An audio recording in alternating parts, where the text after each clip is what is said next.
I'm Erica Lynn, and we all know the ocean is the most demanding environment on Earth, consistently testing the reliability and durability of our equipment. When you spend as much time fishing as I do, you know that reliable gear is essential for staying on the water. This is why I went with the Abyss battery to power my trolling motor, electronics, and outboard. The guys at Abyss Battery are rattling the saltwater industry by manufacturing performance marine batteries specifically designed for sonar, outboards, trolling motors, and electronic fishing reels. They're also Bluetooth compatible, so I found checking battery statuses right on your phone while you're out on the water is a huge game changer. To learn more about why Abyss batteries are used by the pros and factory installed by premier boat builders, visit abyssbattery.com.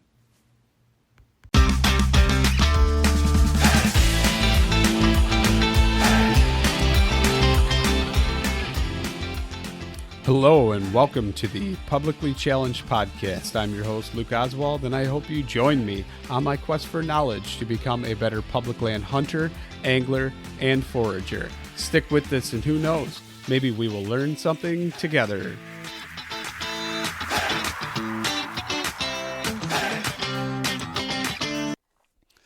Okay, so I'm sitting here and I'm talking to Ron White, and he is a long-range instructor. So Ron, I'm going to let you take it from there.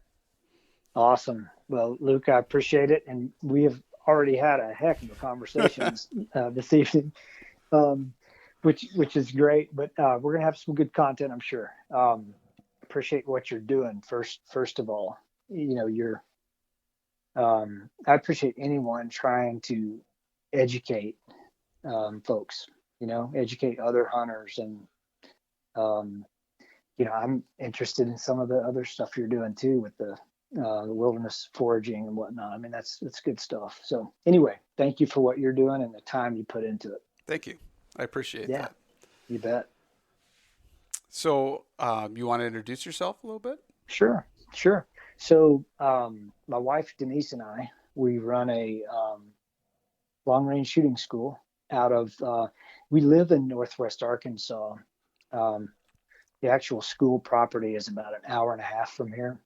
It's kind of this three-corner area of Missouri, Arkansas, and Oklahoma.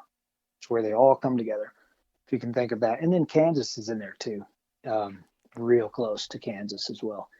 So you think of that four-state area, that's where we're at. We're right across the Oklahoma line, just west of Neosho, Missouri, and right across the Oklahoma line and pretty much right there out in the middle of nowhere. And so we will celebrate, and you and I were talking about how 2020, we're kind of just hitting the fast forward on that year. Yes. Leaving her in the rearview mirror, and moving on. But we're celebrating our 10-year anniversary as an LLC doing this since I retired. And I really started right before I retired from the military. And we started this, and I just had to keep doing it. So it's just a part of me. And so we're going to fast forward that and celebrate the 10-year anniversary next year. We have had to postpone a couple of classes so far this year. And like I was telling you a minute ago, we're super excited. The instructors are like caged animals ready to get out, get behind a spotting scope and get some shooting done here in 2 weeks. 2 weeks we're doing our May class. That's awesome. So, and a lot of those are April. They're postponed April, folks. So, what I did is I just canceled, or I didn't cancel. I just had Denise go on the website and just not take on any new students for the year when all this, hit us a couple months ago. And I just said, because I need to place these students. They're going to, obviously, if I'm having to postpone a class, their first priority to get them in. And so we made it work. And then now we've opened the classes back up. We still have some spots for, oh man, don't get me lying on this, but Denise, she runs all of it. I think August, maybe a couple of spots, and then September, quite a few spots still, because we've kept those closed to registration for the last 2 months during this COVID-19 thing. Yeah. Yeah, it's So anyway, definitely impacted everybody in different ways. yeah, it has. And I'll tell you right now, I mean, we're blessed either way. Um, we have a roof over our head. We're in good shape, and this is not my full-time career. I'm a financial advisor and have been for the last 25 years. A parallel career with the military. Obviously, there's a lot of military leave there, but um, anyway, so yeah, it's this is a huge part of us. We do 7 to 8 classes a year typically. A lot of times we'll do one class out west somewhere. Typically, and now this is a more advanced class in conjunction with an out west hunt, like an elk hunt. We did a desert mule deer hunt with a group. These were all a group of alumni. They had all been through at least one class, if not 2. And we try to do that every year or 2. Go on an out west hunt somewhere with a group. So we'll do an advanced long range hunter class out there a couple of days before the hunt. And then we typically hunt with outfitters out there. I do not have the time, unfortunately. I love backpacking, long distance backpacking. Denise and I do some of that. We love it. But I just don't have the time to commit to that. I just don't have to be back at the office the day after, or 2 days after the hunt. So when you guys go out there, then are you guys like packing in on horses and packing in pack mules, or you're not doing backcountry? It's more like day hunts. No, they're almost all of them. So we hunted with one outfit out of just south of Jackson, Wyoming, for about 4 years in a row, maybe 5. It was great. We just had a lot of success, and it was all. So he was a day use only permit holder. The Bridger Tetons are a little different, and they do require a guide for non-resident as well. So you have to have a guide there. And I'm telling you the best of my ability. I there could be some areas there where you don't, but I don't know. But anyway, so we would. That's good and bad. I'll tell you this. It would be easier on the hunter and easier on the outfitters, easier on the horses if you had a camp somewhere. Right. Because we would get up at like 3 a.m, drive an hour and a half to a trailhead, and then ride, get on the horses, still dark, and ride hour and a half to 2 hours. And when the daylight starts popping up, then you get your little perch and you start glassing, and Right. And then you get home, you get back to the outfitter's house, 11 o'clock. But if you get a bull down, you'll get back at 2 or 3 in the morning. I mean, it is a really tough deal. Or it can be, I had a blast, loved it. But by day 4, day 5, you're smoked. Yeah. So a lot of folks, I know there's a lot of folks that I have utmost respect. And I know we'll talk about this in a lot of different ways throughout this conversation, I'm sure, on respect of our other hunters and different types of hunters and whatever. But I have a ton of respect for do-it-yourselfers. Love it. I've done a lot of that obviously I'm a whitetail hunter. I grew up since I was a little bitty kid, whitetail hunting, and been a do-it-yourselfer for years there. But when it comes to out west, there's just, there's a lot of logistics there. And I would love to do it at some point. My dad and I did a couple of years. It's been a ton of years ago. I mean, I was a teenager. We've gone out. We took our horses out. We did do-it-yourself hunts unsuccessfully, but we did a couple of different times. Was that pretty hard on the elevation adjustment for even the horses? It is. Because I imagine they have to acclimate just like you would. And absolutely. Yeah. I saw a big difference in their performance out there for sure. Yeah, that'd make it tough. That's one thing. I always thought about, I've talked with people, I thought about on my property, maybe getting a couple llamas and taking them with me, so I could take them Yeah, out west. But they're like, yeah, you'd have to let them acclimate just like you. It's not like you're going to hit the trailhead and go running and think because you got a llama, you exactly. can have them carry all that weight without acclimating. So that's Yeah, something. 9,000 feet from home. Yeah, exactly. Right. I listened to your llama podcast as well. That was awesome. Loved it. That is one that if you ever want to do by yourself, Mark is a Yes. wealth of knowledge, and I'm about, I'd say, a quarter of the way through his course, and the e-scouting course that he's got at Hmm. the Tree Line Academy, and it's blowing me away, and it's going, and the whole way I'm thinking, man, if I only would have done that, if I would have thought to have a Exactly. plan in place like that, because honestly, there was. And I've only been on one elk hunt, and I plan on going. Well, there was kind of a maybe in 2020, but that's not happening. I want to go Right. learn a little bit more, so I'm actually going out and meeting up with those guys and doing the Western Hunting Summit. So there'll be Mark will be out there, and Ryan Lampers and all those guys. That Ryan puts it on, and so hopefully I can Nice. learn as much as I can from them, and then apply that DIY to the 2021. And Perfect. at this rate, hopefully 2021 will be a heck of a lot better than 2020. But It's going to be. It is, man. We've got this pent up. We're ready to go. yeah, Get this baby open. my biggest fear right now is I have not done any conditioning at this point, Now and that's a big deal. and I'm going to be going out there in June. So Yeah, that's a big deal. yeah, And but you know what I found out there, and it doesn't truly what I was going to say earlier about. Yeah, I know there's a lot of different opinions out there about do it yourself versus outfitter, and there's this, and I'm sure this is where I'm saying I'm sure we'll talk about this when we get possibly into long range hunting perspective as well. Um, I'm big about let's respect each other.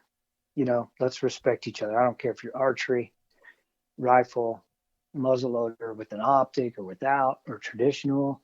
Let's respect each other first and foremost. That's who I am. I'm going to respect you, you respect me. So, you know, I see a lot of this non-resident issue.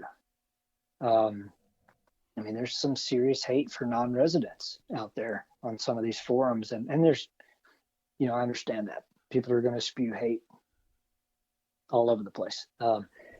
There's, I mean, we need a place to go. that's yeah. It's I know what they're saying, but at the same time, there's some good folks coming there as well. Well, I We're think spending not just that, but the amount of money they spend that they give for back into sure. the local economy. I mean, those Yeah, people are stopping. They're buying gas. They're buying, food, absolutely. everything from those local stores, and not to mention the fact that a lot of those non-residents are carrying a pretty big burden when you consider the price of the tag that they're paying versus a That's right. resident. The resident's paying a quarter, if that, maybe a Yep. 16th of the cost of what a non-resident tag is. And if they want to completely shoulder that just because they don't like the non-residents, then that's something that they really have to take into consideration, the Well, amount they're that they not. want for their Yeah, budget. So it's that's right. it's a terrible thing. It's a touchy issue, but It is.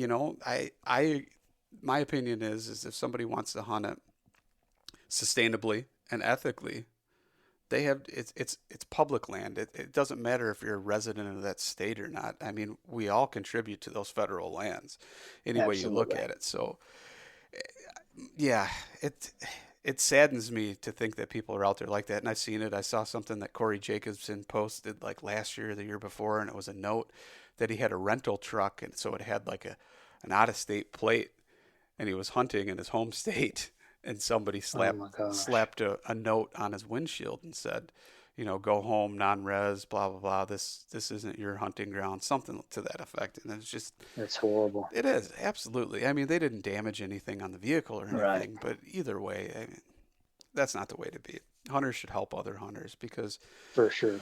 there's not enough of us out there, and I mean, there seems to be a lot of them that will come to hunting, but then actually retaining them, retentions and Right. and re-education is huge. So This is what it's all about. And I bring that up for a reason.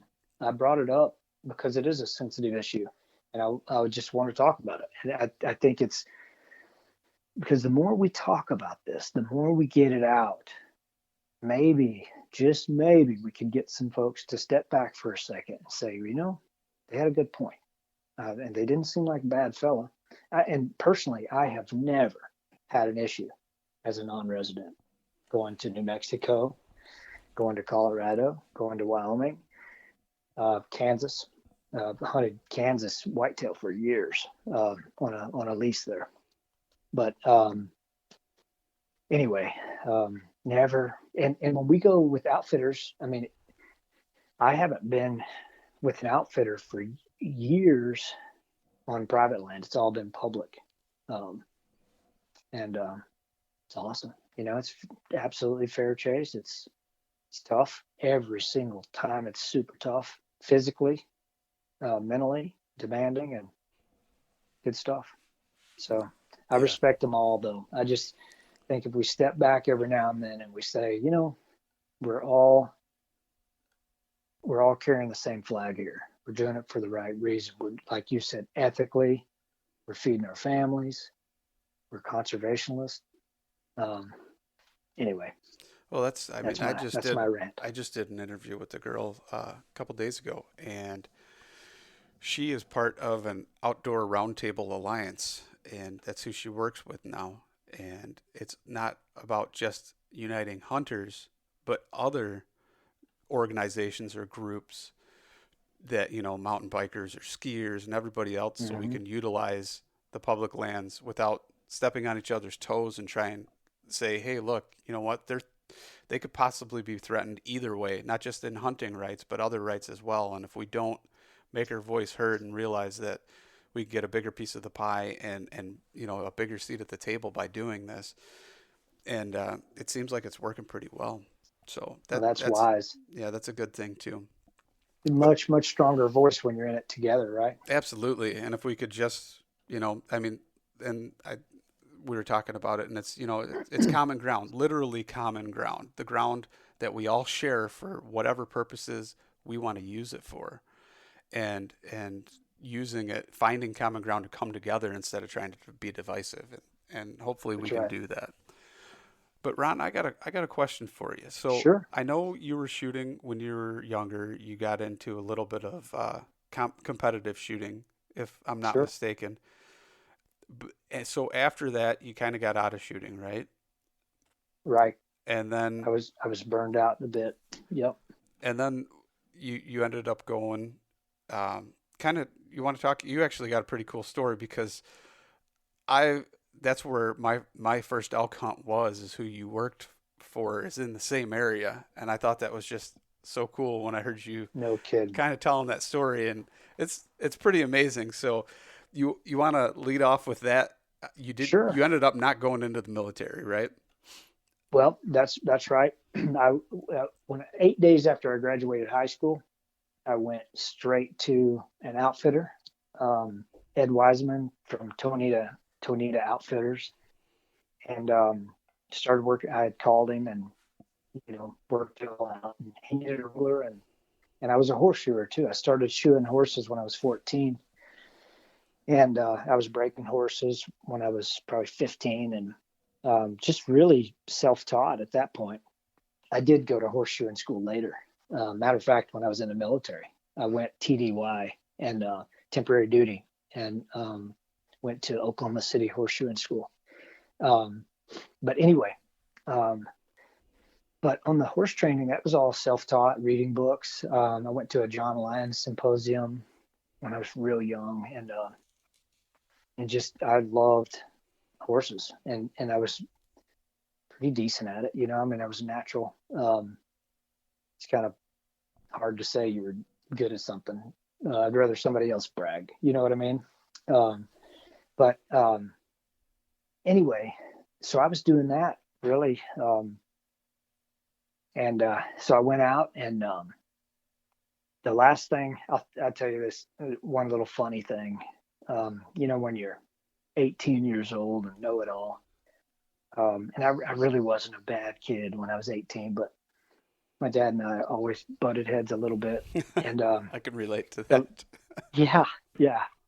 He was a lot smarter when I got older, though, Mm-hmm. And but at that point, he said, "Have you talked to him about horseshoeing? What's he going to pay you for horseshoeing?" I said, "Well, I'll talk to him when I get out there, Dad." He said, "Well, I think you probably ought to talk to him about that before you get out there." Because at the time, I was making $25 a head for horses. And I mean, that's, I had planned that was a really fair. It would usually take me about an hour to shoe a horse. And so I was still pretty new, very, very hard work. Anyway, I get out there. He has 28 head. Some of them are mules.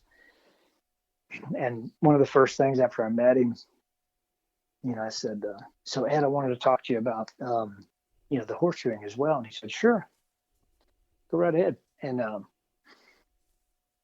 I said, "Well, so I know my wages will be $125 a week, room and board, but what about, I wanted to negotiate the horseshoeing." And he said, "Well, that's in your weekly wages."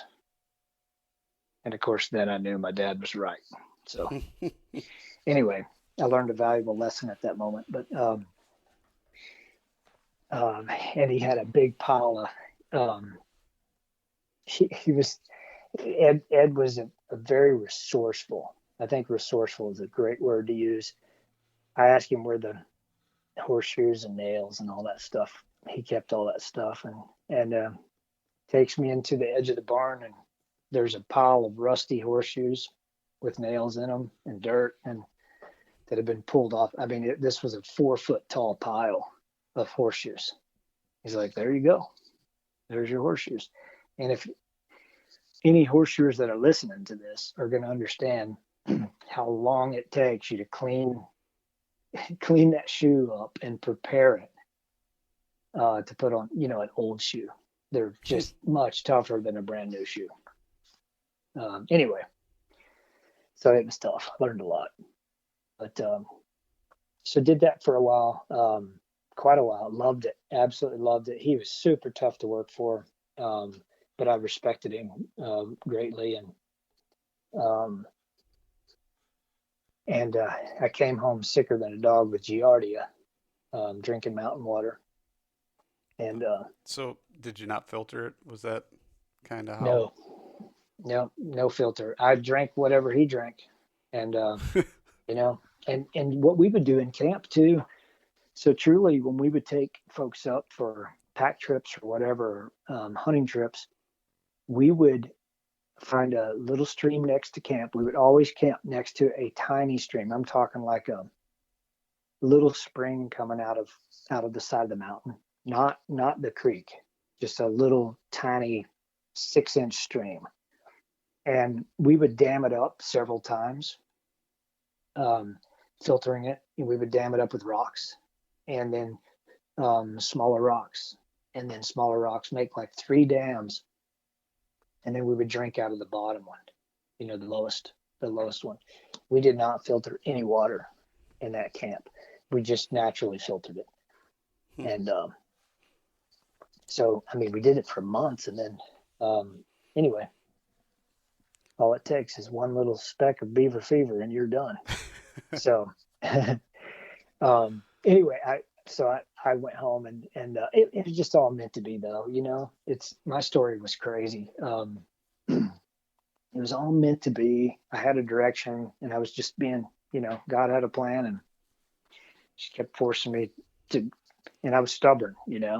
I wanted to be a cowboy. I wanted to do all that for the rest of my life, and he changed that. So anyway, with opportunities. So make a long story short, when I got back home, I was always, I went right back into my rotation. I called my clients and my horseshoeing clients, and picked them right back up and started training horses again.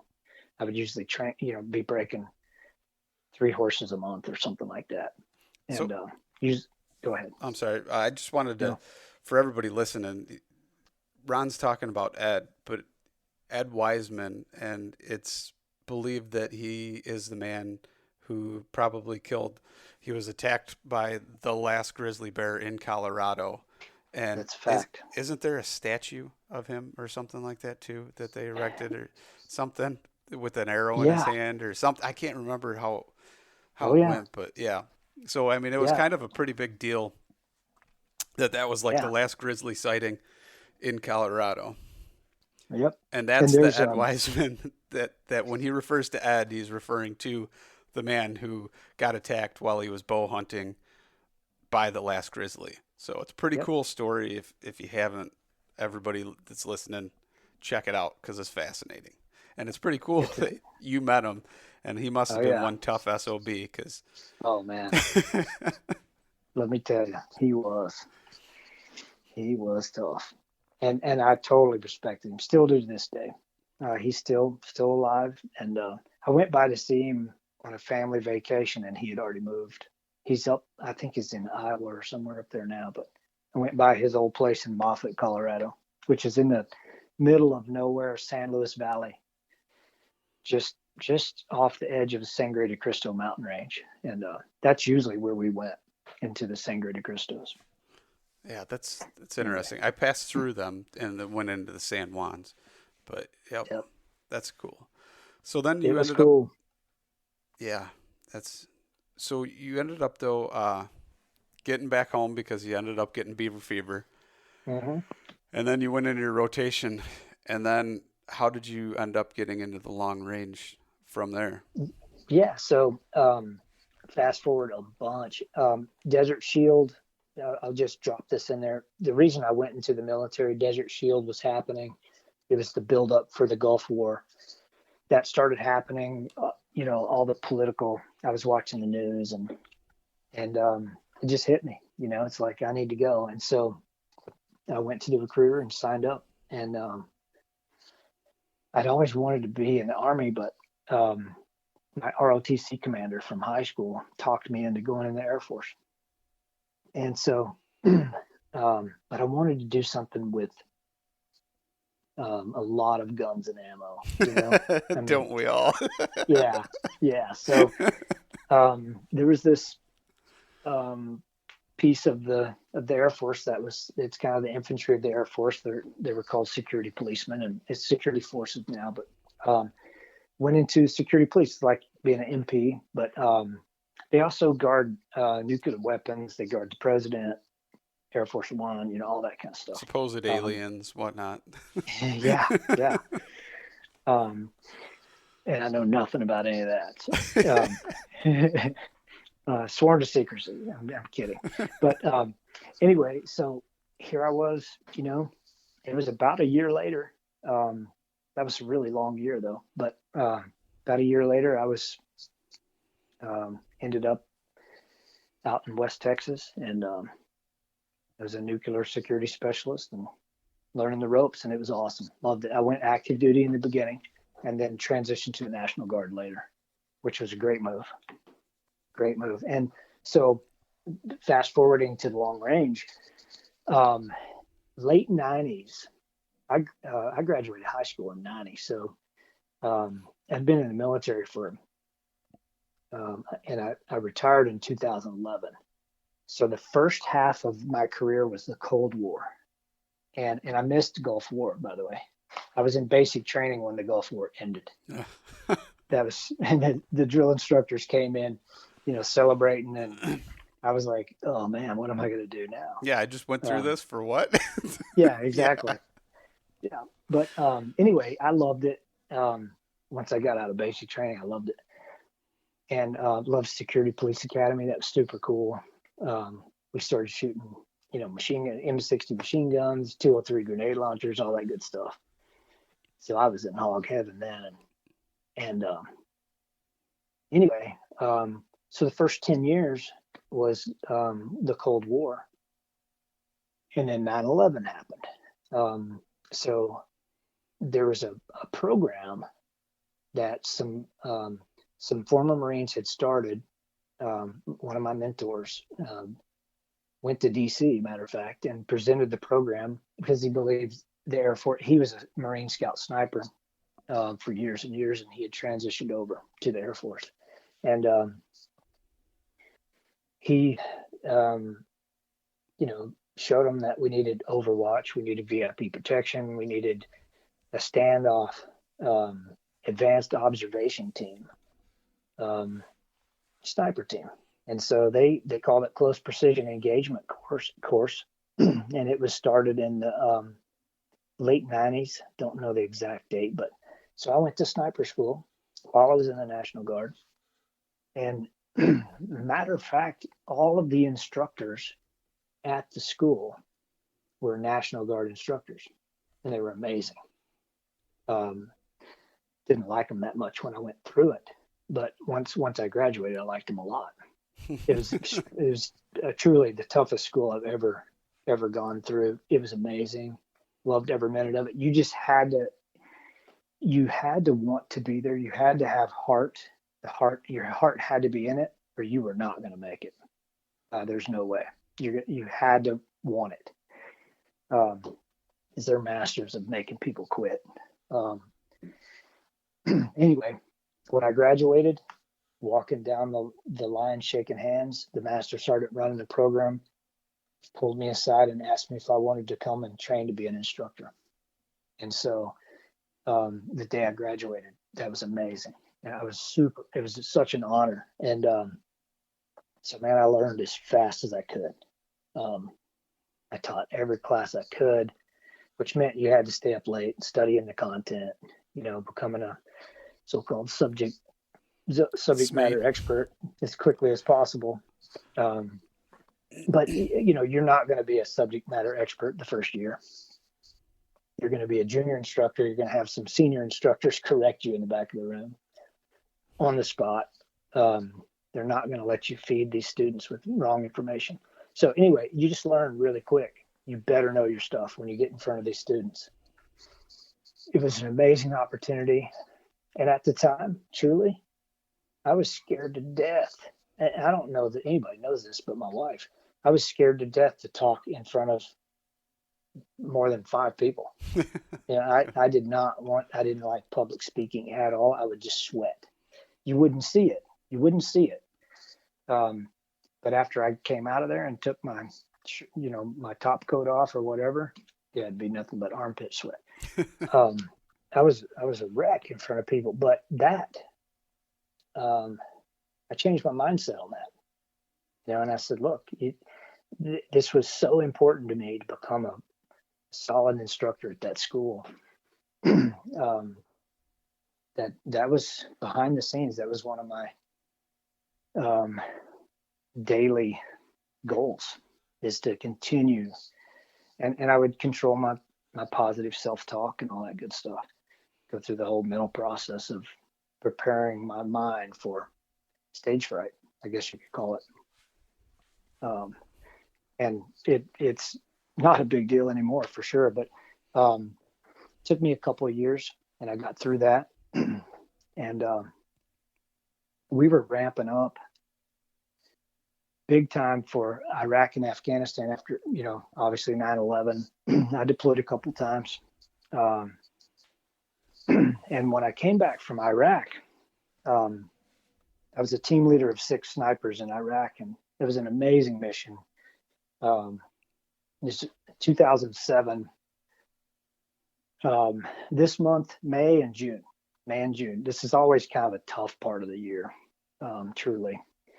Those were the 2 worst months of the entire war, May and June of 2007.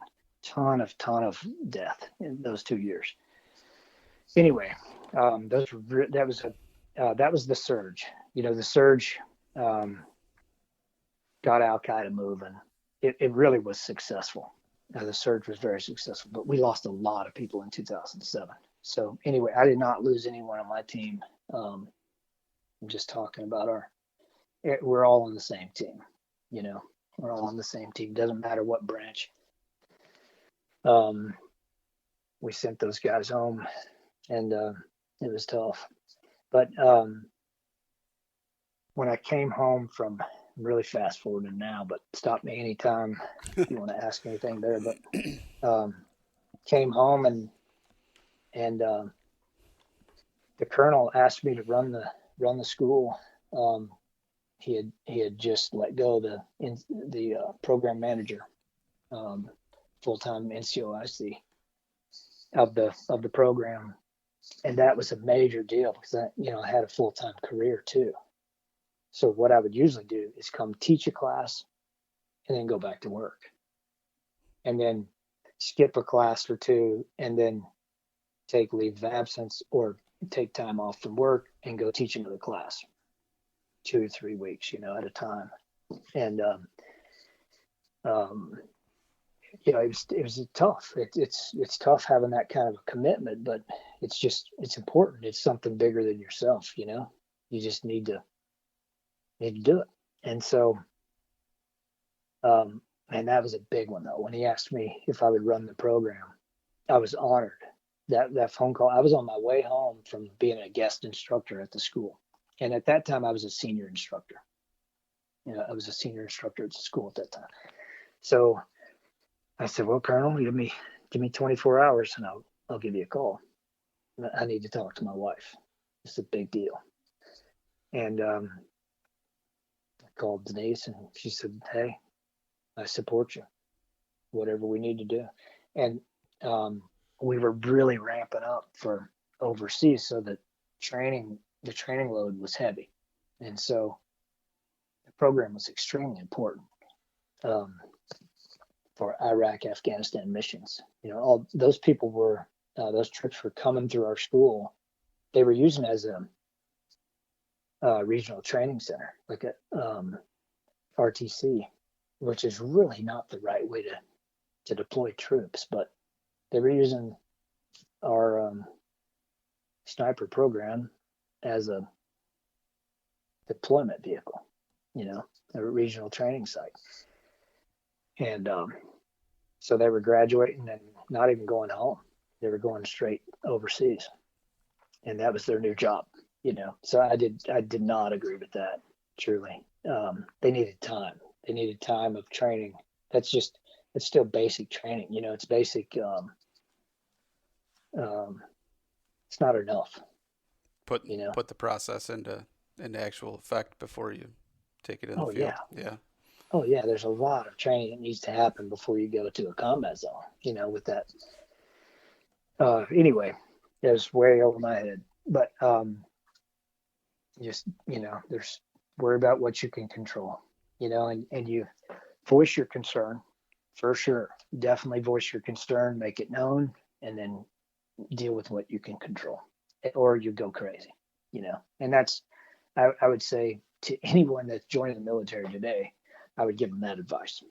Voice your concern respectfully, and then worry about what you can control, or it'll drive you crazy. So anyway, I called him back and took the job. And so I was a program manager, took leave of absence from work again, which was really tough. It's really, really tough. But it's bigger than yourself. So my team at work wasn't real happy about that, but it's most of them totally understood completely, but and we're behind it 1,000%. And then truly politics won over, and they moved the school. They moved the school out to El Paso, which is extremely great training ground. They moved the school out there, and I went out and helped to teach the new instructors, and some really solid guys out there, and did the instructor development, helped them stand up their first class, and then went home. And so they moved the school from Little Rock, Arkansas out to El Paso. And so we were done. And I did have an offer to go out there and work, but I just didn't want to move my family to El Paso. Understandably. So, yeah. Yep. So I put in my retirement paper as soon as we lost the school to El Paso, and put in my retirement paperwork. And September 2011, I retired from the National Guard. Even, the National Guard was one of the best things that happened to me in my career. But early on, there's no way I would have gone into the National Guard. Would have never considered it. And it's because of perception. The perception was negative. Those guys were amazing. They were awesome. And they stay together forever.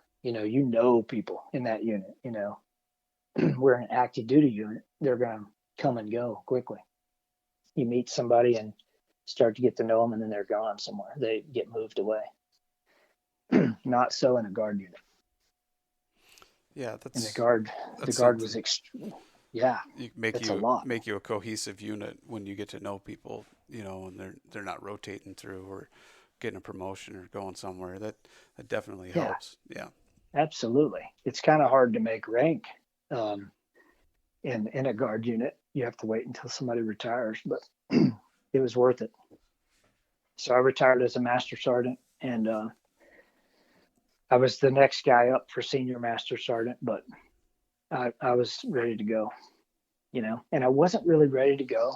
But it was losing the school, losing that opportunity to teach. I mean, that's what I was really living for.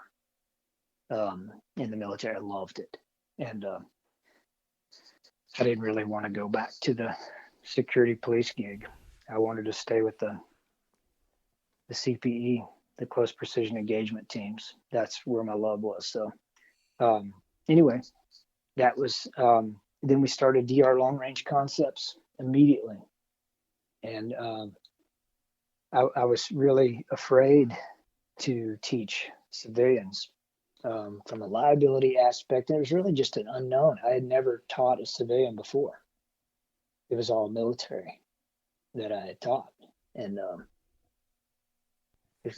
obviously completely comfortable with, but it's just different. It's a different deal. But immediately that was not a problem anymore. I mean, once I taught my first class, like, these are amazing people, and that I just continue even today. I mean, these are lifelong friends, most of them. It's amazing. It is unbelievable the type of people we continue to meet. And I always tell a class, refer us your good friends. Don't refer us anyone that, I don't want anyone that a little crazy or any of that. You refer us your good folks, good, clean Americans. That's who we're looking to train. I'm not looking to train. If they're anti-police, I don't want them there. Anti-government, don't show up. I'm not going to put up with any of that. Because this is what we're here for. It's a great country, and we should support it. So, and it's so we do the best we can on vetting the folks coming in, but that really has taken care of itself. Now that we're 10 years in this, I mean, it's amazing the quality of Americans that come through this class.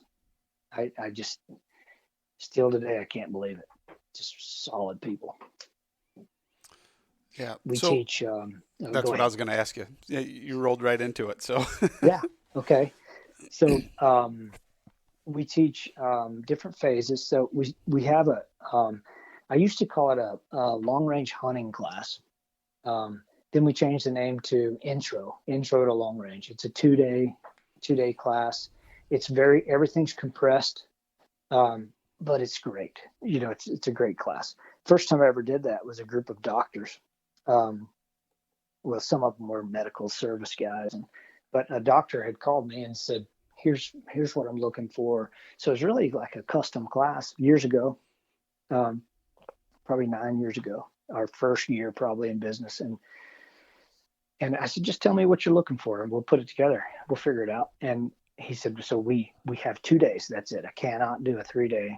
Everybody's busy. We have 2 days. And so just through conversation, we put together this, what I called long range hunter. All of these guys wanted to build confidence at 400 and 500 yards. That was really their goal. They were going out to Kansas. They were going out west. They wanted to build confidence at 400 or 500 yards.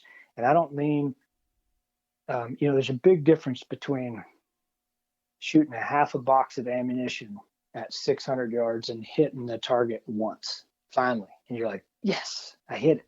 There's a big difference in that and a first round hit at 600 and understanding why. Yeah. That's confidence. That's what he was after. And that's what I'm after too. I don't want to send somebody away. And they're having to, shoot 5 shots to hit a target. That's not what our goal is. That's not what our goal is. But it takes time. It takes time. So there's so the next one up, that's still a great class. That's a great class. So the next one is LR1, Long Range Precision Rifle 1, LRPR1. And then there's LRPR2, LRPR3, and that's it. LR1 it's all prone, and this is where everything is detailed. We do talk a bit about internal ballistics, but we spend most of our time on terminal ballistics and a small amount of discussion on terminal ballistics. We talk a little more about terminal ballistics in our more advanced classes, especially for hunting groups. So we're talking about from the tip of the crown of the muzzle until the bullet hits the target. That's external ballistics. So that's what we're talking about, is the flight of the projectile and the drag factors that can affect it during its flight. It's just simple as that. Most people in the very beginning, the very first day, first time I get them on a 700-yard line, most people are worried about their trajectory come-ups. That's their biggest concern. They're worried about the amount of mils or MOAs they're going to have to put on their elevation dial to hit the next target, and then how much more to hit the next target. That's their biggest fear when they're brand new. But I tell them real quick, we've got you. We're going to help you on that. Do not worry. That is going to be one of your easiest parts about long range shooting. The wind is the problem. Wind is, I've learned that wind is huge. It is. And we have some very, very effective, our wind classes are going to be very effective. They're going to get that in the compressed class. The compressed 2-day class, they're going to, we'll stop them on if we see a wind change, we'll stop everybody and talk about wind again. And we'll get into advanced tech. I'm not afraid to talk about advanced techniques in a basic class ever. Anyone that, I would rather an LR3 student be on here talking about our class than me. Truly. That's how I am. I would rather hear it from them than me tell people about our class. But I think what you would hear is, I think they would say these are solid people. And I'll tell you right now, the instructors are amazing people. All they care about is the success of the student, period. We allow zero ego. Ego is such a turnoff to me. And there's a lot of it out there. You can get that in other places. There's no doubt about that. We don't spend a lot. We do one of the coolest moments. I had a 68-year-old guy. He brought both of his sons there, and he was starting to have some health problems, and you could tell he was slowing down. And this weekend meant a lot to him. This LR1 class he was in. This was several years ago, and he comes up to me at the first break, which I don't take many breaks. I tell the class, raise your hand if you need a break, because I'm not stopping. We have so much to cover. We just jump right into it. But we do this, what we call the introduction. The introduction, I don't care how long the introduction takes. Now the rest of the day, I've got a plan. I want to be here at 10 o'clock. I want to be here at 11:30. I've got a plan. Everybody looks to me as where we're going, where we're going next. I'll lay that out to the instructors the night before, what my plan is, and then they execute. They execute the plan. Anyway, I mean, they're just amazing guys, amazing friends, first of all. But this guy comes up to me. This told me everything right here. It told me, because if I'm not doing something that is helping others succeed, why in the world would I do it? I'm that type of person. It's got to be working. The system has to work, or we're going to change it. We're going to make it work, or we're not going to do it. It needs to be worth their money, every penny. He comes up to me at the first break and he says, the first 30 minutes was worth all the money I spent. That's when I knew, he got it. He could tell we were going to care for these people throughout this weekend, and they were going to be successful. We're going to be right there with them. Anyway, that's extremely important to me, for people to know that we're not there to. And a couple of times I will tell a couple of little stories.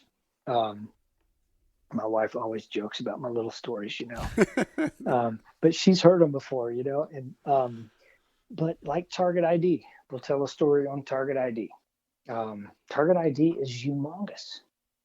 I mean, it's huge for a hunter. And I'll tell you this, it's huge if you're shooting a mule deer at 600 yards as well. It is a major responsibility that you properly ID that target. Make sure there's not a doe laying in front of that buck. We might want to let the buck stand up instead of shooting him in the bed, because if you can't see the target clearly, that is your response. So it gets into Target ID. That's a major responsibility, obviously, in a combat area and in a hunting area, for a couple of different reasons. But for an ethical hunter, which is all I'm around, these folks are solid, ethical people, and they want to do it right. They respect the animals we hunt, and have a great love for them, just like everyone else. And so Target ID is one of the biggest things. Anyway, so we'll throw a couple of military stories in there, but nothing really more than that. We're moving on, but they're always going to have some relevance to the class. So when you do, I'm kind of curious, because I do want to talk Sure. about your hunting and how you roll the classes into that. So when you Sure. guys finally have, your graduates that go through some of your other classes, and you get into your actual long range hunter, from the intro to the long range hunter, that one is set up to where you can do the hunt, or is it just in preparation of hunting?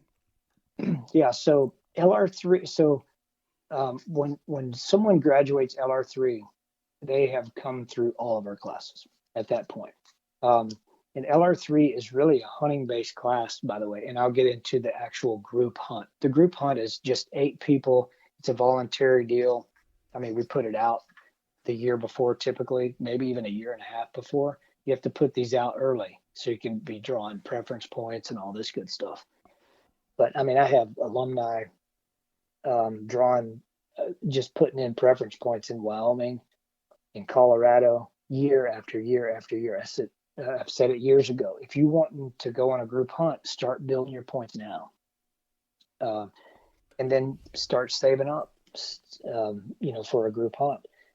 And then I'll put it on our Facebook page. We have a little alumni only Facebook page, Facebook group, and I'll put it on there. Typically, I let them know about a week before, or 2 weeks before, what the hunt is, the details of the outfitter, where it's at. And I do all the legwork with the outfitter. And so these people are just trusting me to do the legwork. I have been bit in the rear on that once, on the desert mule deer hunt, but it was still a great hunt. But anyway, Outfitter he was less than to be desired, um, just by some of his choices there. But anyway, we do the best we can to vet the outfitter, do our due diligence, and then we report back to them and say, this is what we put together. And truly, this idea came out. It's like, Denise and I want to go on this hunt. Why do we not want to invite them?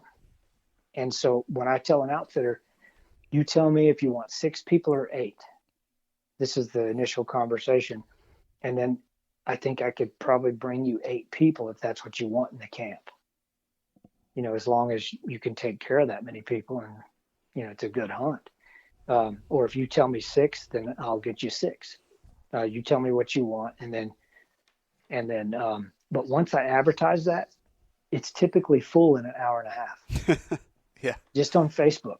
It's like, I'm in, and they just do a verbal commitment. And then I tell the outfitter we're good. And then they go direct with the outfitter from there. And they send their deposits and start communicating with the outfitter. And then I help them with their tags or the draw. I've become familiar with especially Wyoming draw. I'll help them with that. Colorado's a little weird, but I can get through that one as well with them. And then we go out there. But so when we go out there, I will try to find, when we were going to Wyoming for 5 years in a row to the same outfit, well, he and I had found a ranch owner he knew, and we leased it. We leased it for 2 days, and we would do this extreme long range hunting class.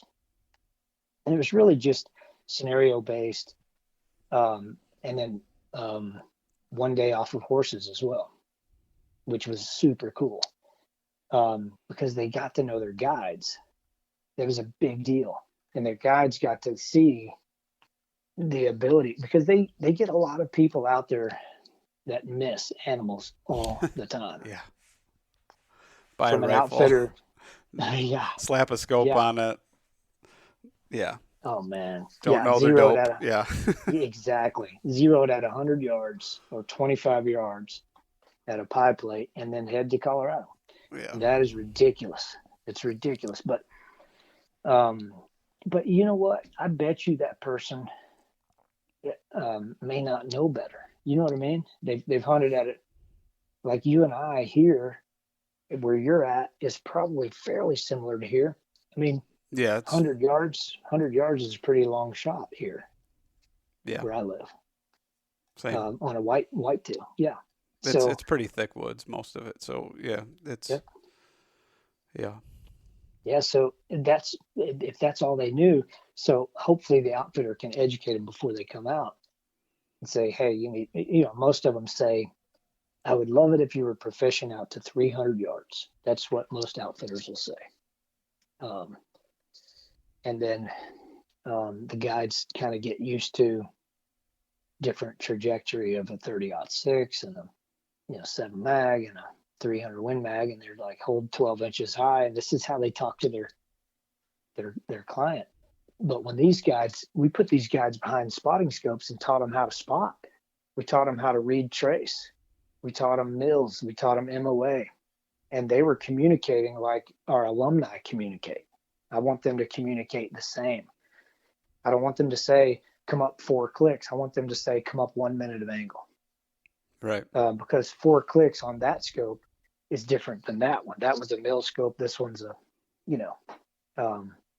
this one's MOA. So it's really pretty simple how we teach that. But I mean, like, in that case, he would say, come up 1 minute of angle. This guy would say, come up 0.3 mil. It's the same effect downrange. That's the same effect. At 600 yards, that's what we just told him to come up on elevation. On the left rifle over here, 1 minute of angle is 6 inches at 600 yards. And then over here, 0.3 mils is 6 inches at 600 yards. It's the same end result. You just need to know how to communicate effectively. So we taught these guides this. It was amazing. It was really cool.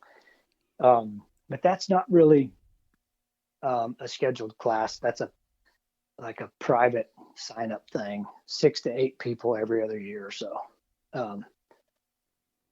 But backing up just a second, LR3 is an amazing class. We've changed it a bit where now it's a backpacking class, and they camp out. We camp with them. And then it's on foot all over the properties. And, there's some land nav, teaching them how to read map and compass, how to filter water. We have a survival company that comes in, a good friend of mine. He comes in and teaches some wilderness first aid, what to do, how to build some shelter, if you're in an emergency situation, fire, really kind of the 4 elements, water, shelter, fire, food, all that kind of stuff. But that's in there as well as we move to and from different target areas. But we'll get to a target and look at the vegetation year round. I mean, you think about it, you get out west, prone is really hard to find. Yeah. Laying on your belly is hard to find when there's sage and grass in front of you. So we teach them how to shoot off the tripods, how to shoot off of their backpack, tripod with like a hog saddle device, or off the backpack, real hasty. But you can form a very solid position. And I want to train beyond what their hunt's going to involve. I want to train. I mean, if they're very comfortable with the 500-600 yard ethical shot, if that's their comfort zone, I want to push them out to 1,000, 1,200 yards. Why not double it? That's what we train to. I always train kind of double the distance in general, at least beyond the distance. So anyway, good stuff. What course is that then? That's the one. That's LR3, Long Range Precision Rifle 3. The extreme one, or just the? No, the Extreme Hunter. Not to confuse that. The Extreme Hunter is not a. Are you talking about the one we do in Wyoming? Yeah. Okay. So that's a separate. That's just like a alumni thing. That's the hunt. People. Okay. That's the hunt. Okay. And then so that's the long range precision. And you guys are actually doing the backpacking thing on that, or is that a different one then? Well, so when we go on the hunt, that's typically on horses with the guide. But we use backpack in the. I think you're referring to a couple of different things. Okay. So if you look at are you looking at the website? I did. Did you see the website? Yep. Okay, and it says Extreme Hunter LR3. Mm-hmm. Okay, that's what you're talking about. So, I got confused there. My apologies. There's 2 paths to LR3. Every other year we throw in. I should have added this detail. Every other year we throw in Extreme Hunter. And Extreme Hunter is a backpack class only. It's on foot the entire time. There's no vehicles. Okay. And that's the one with the land nav and all that built into That's right. Okay. That's what right. I was getting at. That's what I was trying to figure out. I thought I had confused that. My fault. No, that's pretty cool though. That's definitely something that is kind of taken for granted these days, the whole land nav. Oh, yeah. Because I'm going to admit it, I'm terrible at it. I have all of my goodies at my fingertips, all the modern day convenience of everything. But, I've always thought about it, man, what if my battery dies, or what if I forget my GPS and I only have my phone GPS? Battery dies. Tell me about it, brother. Yeah, tell me about it. That's one thing I definitely do want to learn at some point is the whole shooting an azimuth, finding my way, all that kind of stuff. So that's definitely cool. It's good to have it. And I tell you, man, you're exactly right. We take it for granted until we lose it. One time we lose that, our GPS is gone. It's dead. Our phone dies, which as well as I do, an iPhone does not last in the cold weather. No, it just doesn't. Some of them won't even take a charge, I've noticed. Exactly. So this is something, man, we better test this before we go out west. And that's what LR3 Extreme Hunter is all about. These people, we know them so well by the time they get to LR3. I mean, they're great friends by the time they get through LR3. And yeah, there's a bit of intimidation going into that class. There's a bit of intimidation, and I have a lot of little side conversations. They'll call me or send me a text and say, "Hey, give me a call when you can," and I'll call them and say, "Hey, what's up, brother?" And like, man, tell me about how many miles we can be walking. I mean, truly, I want to do well in this, and I get it. I totally understand, and that's what keeps us fit too. I mean, I'm 48 years old, and I need to be out doing this too. I mean, I'm leading them, or one of the instructors, and I don't let Brian lead them. Brian Deathridge, he and I were in Iraq together. The guy's a stud. You put a backpack on him, he is gone. They don't want me to let him lead them. Trust me. He was an instructor at the school too, and you want to wear a class down, put Brian in the front, and that's not what we want to do here. I mean, we're teaching civilians of all ages. We want them to be successful, so we don't want anyone to get hurt. So I lead them, and I'll set a pace, and then Brian gladly takes the back, and he's just, back in the old days, he'd be faunching at the bit to be in the front, but he understands. And anyway, it's great. It's just good friends and great training. And so what I wish I could draw a picture or let people see a picture of the terrain is extremely realistic terrain, and the different stages. I mean, really, it's like a big on foot match. It's like going to a match that is, you have instructors right there helping you succeed. It's not about a competition, but the different stages that you go to, and it could be 12 stages in a 5-mile area, with different target exposures, different directions, 180-degree different winds to the next target. I mean, it's crazy. That's how you learn. Because if you, here's one concept I'm certain you'll agree. So if you and I go to the range tomorrow and we start out at 100 yards, we check your zero, and then we do the come up for 200, and we can use our phone ballistic app. We could use our Kestrel device, which is what I use. Most of our students use Kestrel. Definitely by LR2, they're using a Kestrel. LR1, they come with all sorts of stuff. A lot of phone apps, and that's fine. Trajectory come-ups are not the hard part. We can get through that. But a Kestrel is really an easy button, takes a little bit to get used to it, but it tracks the standard atmospheric conditions, density, altitude, temperature. Density, altitude, and temperature being the most two important numbers that it tracks. Because as we move uphill or downhill in the mountains, our density, altitude is all the time changing. And that is what the bullet feels in flight. The higher the number of density, altitude, the less drag factor on the bullet. So that's extremely important, or we're going to have a high shot or a low shot on target. So we have to understand density, altitude. We go over that in the most basic class. We go over all of this stuff. But anyway, as this is so important, like LR3 is that testing ground before they go out west. It's so important to get, to get all this worked out, and it's good stuff. It sounds like it's pretty good.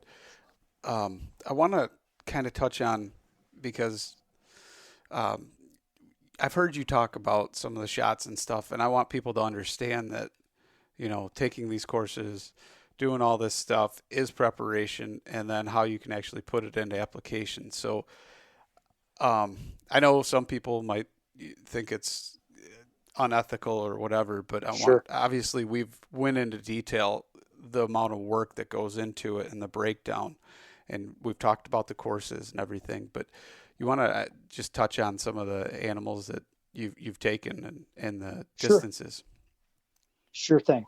So yeah, and I'll throw a disclaimer out there too. You and I talked about this just briefly beforehand, and we really scratched the surfaces on the details of the classes, but um, there there should be a ton of preparation before a person goes out west and tries to do any long range hunting.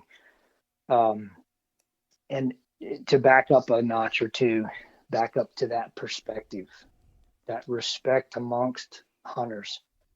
Um, you know, this is where I want to say um, I'm not gonna hold it against a bow hunter for taking a 50 or 60-yard shot. If he's prepared for that, he or she is prepared for that shot. They have tested it in the wind. They have trained on their knees, on out of a stand, whatever, standing, kneeling. They have trained in the rain, um, in the snow, whatever. They have done their duty, to the animal that they're hunting, because it's a huge responsibility. The last thing any of us want to do is wound an animal, and it's going to happen. It's going to happen, and I don't care if it's 100 yards. It's going to happen. We all have those stories um, that haunt us today, but I think it's perspective. I think we have to um, let's give each other a little bit of respect there, but I tell you this, I killed a bull at 1,058 yards. I'll throw that out. It's a first round hit. I had to do a follow up shot and another follow up shot. And this is the problem with long range.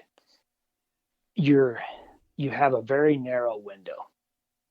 So this bull was in an opening. We had seen him the night before. He was in an opening, and he was probably a 60 yard open spot, and there was aspen on the right and some dark timber on the other side. He's standing there feeding, extremely calm, and I pulled my Kestrel out and got it done. I could not get closer. I could have, but I was right on the edge of. It's really hard to describe. If you can imagine a river in between two, it's a real deep valley with high ground on both sides. He is at the same height I am. He's on the left side. I'm shooting over the river at an angle down almost parallel to the river to get to him. That makes sense. If I can kind of visually take you there with me. And I'm on the edge of this pretty steep side here. Well, truly, it's boulders in front of me and pretty vertical. So it would have probably taken us 2 hours to get around that, to get closer. It was just one of those points where the outfitter was definitely long range friendly. He knew me. We had been hunting together for several years. He had confidence in me, and he knew that I took I took it extremely serious. And he said, "This is it." He said, "I've got a 5x5 below us, bugling. And this is the day before the last day. And we've got a 5x5 below us, bugling, but we can go after the one we came here for." And so let's go after. And so anyway, I got set up on my backpack and with a modified prone position, trying not to slide down the hill. And I kind of needed tent stakes to keep my body from sliding down the hill. It was a bit compromising situation, but I'm used to that. And that's what you're going to find yourself in. So you better train for that. That's what LR2 and LR3 do. It's all almost, well, LR3 is all above prone shooting. There is no prone shooting in LR3, except for the 1 mile shot. We'll go prone for 1 mile. But and LR2 is leading up to that. It's familiarization training leading up to it. There's a mix of prone and tripod backpack. So anyway, checked my wind and took the shot. And today, I've learned a lot since then. This was quite a few years ago, probably 5 years ago. Just thinking back, 2016 maybe, somewhere in that time frame. Thinking back, I mean, what would I do today? I think I would respond differently today. And I think that's maybe even just a bit more maturity. It's the first time I've ever said that to anybody. But I mean, truly, I'm just a no cards up my sleeve type of guy. I think I would have responded differently. And here's what I would have done. If this was today, I would have tried to get within 700 to 800 yards. Because the hit probability in my training routine is what I'm looking at. If I cannot hit that, a bull vitals, it's pretty big.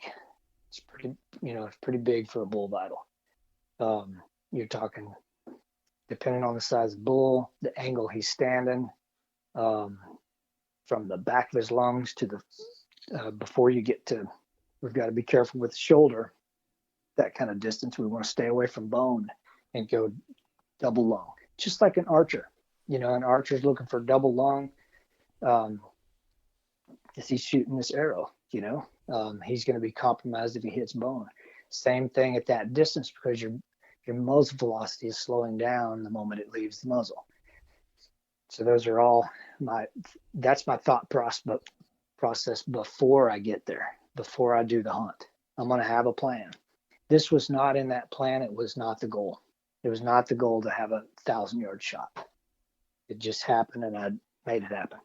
But looking back and then doing it again, if I could do it again, I would do it at 700. I would just get closer or wait till the next day. I want to caution people about long range hunting. It's a major responsibility. And here's what happened. I want to tell you this part. So I shot the bull. Good shot. The guide immediately says, he's hurt. He's a good hit. And he's on a spotting scope.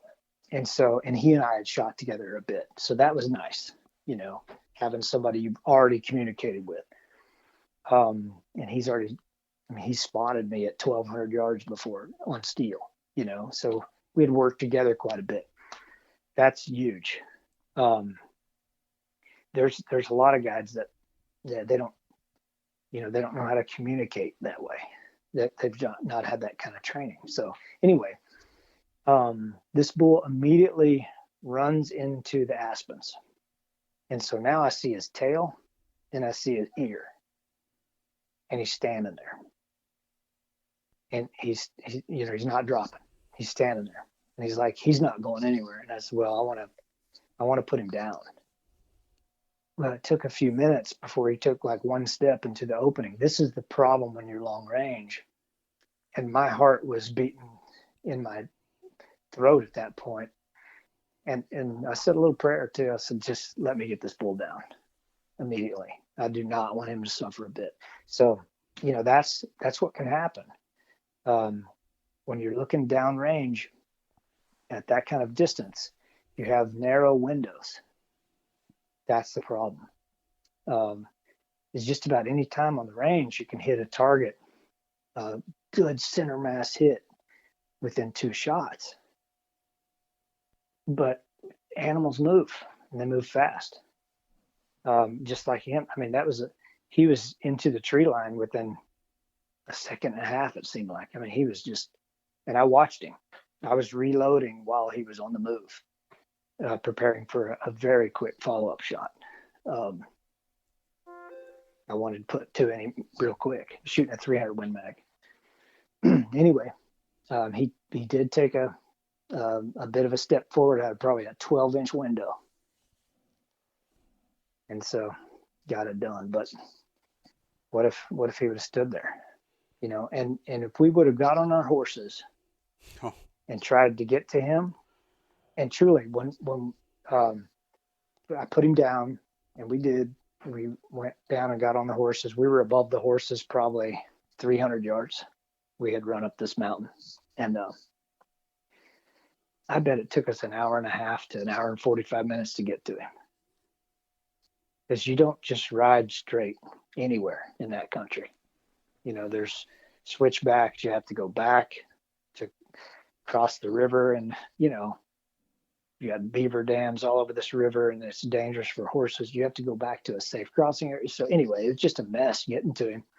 And it always is. Every time I've ever experienced a long range situation, it's a mess getting to him. And so if you unfortunately wound one, luckily we've had center mass, or not center mass exactly, but we've had good first round hits, good second round hits, done deal type of thing. But you can get in a compromising situation there real quick. yeah. So I caution people. I can imagine, because, I mean, there's been times where bow hunting or even shotgun hunting, and you're up in a tree stand and you shoot a deer, and by the time you get to the ground, the terrain has changed because you're on a different angle, looking at it and going, wait a minute, I thought, and you start walking towards that animal and you go, wait a minute, I thought it was right here. And then you turn and it's, 20 yards to your left or right or whatever. It happens. And I can only imagine, you're compounding on that at that point. Big time. So yeah, that's something that definitely needs to, it's so obviously when you hit it, you want it to go down for sure. I can imagine that's something, because that would make me sick knowing that you put it down, but you just couldn't find it because it wandered, however many yards or before it went down. Yeah. Yeah. And you put that perfectly too. I mean, I think back to when I was a kid. I didn't have buck fever when I shot my deer. I had buck fever when I was looking for my deer. That's when it started. I would be shaking, and excited, and always. I mean, even now when I shoot a whitetail, I get a little bit, not as shaky as I used to, of course, but it's never during the shot. I can get that done really quick and usually really efficiently. But then I get the buck fever a little bit, even now when I'm looking for them. And I can track your deer better than I can track my own. It's that kind of deal. Yeah, because there's not that connection exactly. that moment. Yeah. I totally agree with that. I get that. But as you were making that statement, I'm thinking about, okay, let's go to our last known location, mark the last blood, and start doing little circles. Well, the way you put that, you times that by 10 or by 100, you're compounding the situation. And so you better have an extremely good landmark of the area where near the blood's going to be. Because even if they go 40 yards, like my wife's bull went 40 yards, about 30 or 40 yards, he was piled up. He was done. And, that if we didn't start in the right place, we would have never found that bull. But look, I mean, we had a great landmark. There was like a little dead tree next to a lone tree in the middle of the field. It's a great landmark. Right. And even zoom in and take a picture of it. I mean, I like visual representation, because when you get over there, I hope you did some homework before you get over there. It takes a long time to go back, type of thing. So I think it goes with all of us have stories. Bow hunters have stories. I have utmost respect for archery hunters, traditional, whatever. My son loves to archery hunt, and I've archery hunted in the past, but really just didn't have the time with everything I had going on. You really need quite a bit of time to spend out there. Usually I whitetail hunt about 5 days a year, consecutive. And then maybe I'll sneak away Thanksgiving morning and I better be back on time, that type of thing. I just don't have a lot of time to go be sitting in a stand every morning, archery hunting. I would love it. And I have a lot of respect for it. But they have the same challenge too, of a little bit too far forward or a little bit too far back. We're all we have the same challenge, and we're trying to, shot placement is our goal, whether it's long range, and long range for some could be 400 yards. For me, I do not have a goal. I don't know that I'll ever shoot an animal again at 1,000 yards. And I've never said that before either. But I think I'm maturing on that. I think I'm really digging deep and trying to look at those hit probabilities. I don't, once you've done it, I want to back up now and say, wait a minute, let's just back the range up 700 yards. You could feel extremely comfortable with that. But I tell you this, on the training regiment for that, like our hunt in Wyoming this year, the training, when I go out, I do not walk it out like I was about to talk about a minute ago. 100 yards, 200 yards, shoot a shot, go to 3, shoot a shot, go to 4, shoot a shot. That's easy. That's fairly easy walking it out like that. No, you want your cold bore. One exactly. shot. Yeah, one shot, lay down, get out of the Ranger, lay down in a compromising position, maybe off backpack or sitting off the backpack, and punch that 700-yard target. First shot, hit it again with the second shot, and then load up and go do it somewhere else. That's the way you're going to train for that type of thing, not running down the range. Running down the range is not going to be, obviously we do that a lot in training. We run the students down the range. But that's when we're building a data book. We're building a dope book. We're verifying data and building data. But now, if you're going out west, we need to go validate the data. Yeah. Ron, I'm thinking that this is a perfect point to put this to bed for the night. Awesome. I appreciate you talking. Obviously, I'm going to have to talk to you again. We're going to have to get you back on here because I have a feeling we could do this all night. I think so. We could. But Luke, it's been an honor, man. I appreciate you, and I wish you the best on the rain too. Hopefully the flooding stops around there. I appreciate it. Thank you. So why don't you tell people real quick where they can find you and where they can find everything that they need to know about what we talked about. Sure. Okay. So for the website, just go to Google and type in D.R. long range concepts.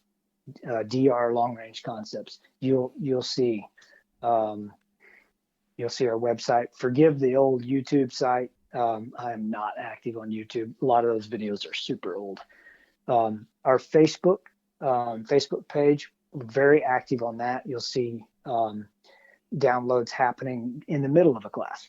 A lot of times, very active there. We'll do a lot of videos there. So a lot of up-to-date content there, and then Instagram as well. We started Instagram a couple of years ago, kicking and screaming, but we did it. And I'm better at Facebook than I am on Instagram. I'm learning Instagram, but a lot of cool friends on there and meet a lot of awesome people. So it's social media is really there's good and bad in anything, but I tell you what, we're seeing the good. We're meeting a lot of solid people. I know you were on some of those live videos too, and it just great people. So it's been a blast. I've enjoyed it, and we're gonna keep on training, Luke. Loving it. I like it. I'm gonna have to get out there for sure. Yeah, it'd be awesome. Yeah. Yep. So I appreciate you coming on. Thank you so much. And we're going to have to talk again. Sounds good, Luke. Take care and take care of that family. Talk to you soon. You too.